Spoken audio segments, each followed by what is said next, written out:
নাৰীক লৈ লিখা মমি ভৰালী কলিতাৰ এভাগ লিখনি। নাৰী এগৰাকী তেতিয়াহে অপবিত্ৰ হয় যেতিয়া সেই নাৰীগৰাকীক পুৰুষে স্পৰ্শ কৰে। নাৰী এগৰাকী বেচাও তেতিয়াই হয় যেতিয়া সেই নাৰীগৰাকীক পুৰুষে স্পৰ্শ কৰে। পুৰুষৰ অবিহনে এগৰাকী নাৰী কেতিয়াও বেচাৰ নাম নাপায়। যদি পুৰুষ এজনে স্পৰ্শ কৰিলেহে নাৰী এগৰাকী বেচা আৰু অপবিত্ৰ হয়, এগৰাকী নাৰীৰ সতীত্ব নষ্ট হয়, তেনেহলে সেই নাৰী এগৰাকীৰ সতীত্ব নষ্ট কৰা আৰু টকা দি নাৰীৰ শৰীৰ কিনা সেই পুৰুষবোৰ বেচাৰ নাম নাপায় কিয়? সিহঁতক অপবিত্ৰ বুলি কিয় কোৱা নহয়? কাৰণ তেওঁলোকৰ হাত দুখনে চুলেহে নাৰী এগৰাকী বেচা আৰু অপবিত্ৰ হয়। কিছুমান পুৰুষৰ পোষ্ট দুটামান দেখি কথাখিনি কলো। সকলো পুৰুষ জাতিৰে কথা কোৱা নাই। সৎ পুৰুষক সদায় শ্ৰদ্ধা কৰো। নাৰী এগৰাকী তেতিয়াহে অপবিত্ৰ হয় যেতিয়া সেই নাৰীগৰাকীক পুৰুষে স্পৰ্শ কৰে, সমাজে কোৱা কথা।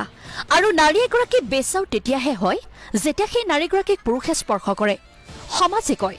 পুৰুষৰ অবিহনে এগৰাকী নাৰী কেতিয়াও বেচাৰ নাম নাপায়। যদি পুৰুষ এজনে স্পৰ্শ কৰিলেহে নাৰী এগৰাকী বেচা আৰু অপবিত্ৰ হয়, এগৰাকী নাৰী সতীত্ব নষ্ট হয়, তেনেহলে সেই নাৰী এগৰাকীৰ সতীত্ব নষ্ট কৰা আৰু টকা দি নাৰীৰ শৰীৰ কিনা সেই পুৰুষবোৰে বেচাৰ নাম কিয় নাপায়? সিহঁতক অপবিত্ৰ বুলি মানুহে কিয় ঘৃণা নকৰে?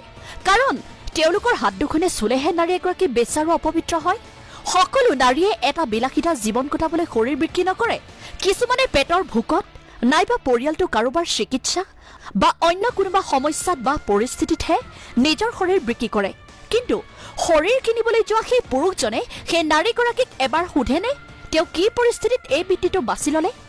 শৰীৰ কিনিবলৈ যোৱা টকাকেইটা নিস্বাৰ্থভাৱে দি সহায় কৰি পাইছেনে?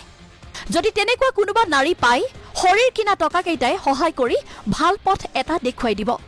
দিনত মুখা পিন্ধি ৰাতি উলংগ হৈ পিছদিনা নাৰীগৰাকীকে বেচা নাম দি নিজক ধোৱা তুলসীৰ পাত নসজাব।